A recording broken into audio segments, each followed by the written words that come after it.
Masih ingat Nabila Ayu, mantan anggota JKT48, ini kabarnya sekarang. Nabila Ayu dulu dikenal sebagai salah satu member JKT48 yang paling mencuri perhatian. Wajahnya yang manis dan cantik membuat Nabila mudah dikenali dan banyak diidolakan para kaula muda. Lantas, bagaimana kabarnya sekarang? Kini, ex-member JKT48 ini telah mantap untuk berhijab. Walaupun jarang muncul di dunia hiburan, Nabila tetap aktif mengunggah berbagai kegiatannya di akun media sosialnya.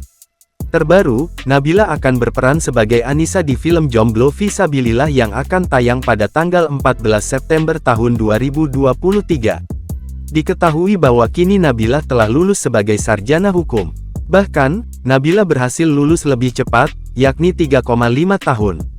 Selain itu, Nabila mengungkapkan bahwa ia akan melanjutkan kuliah S2. Nabila rupanya ingin menjadi seorang notaris di masa mendatang. Diketahui, Nabila Ayu resmi keluar dari JKT48 pada Selasa tanggal 31 Oktober silam. Kabar tersebut diumumkan langsung oleh manajemen JKT48. Menurut keterangan manajemen, Nabila Ayu memutuskan untuk keluar karena alasan kesehatan. Gangguan kesehatan yang dialami gadis bernama lengkap Nabila Ratna Ayu Azalia ini mengharuskannya keluar dari tim.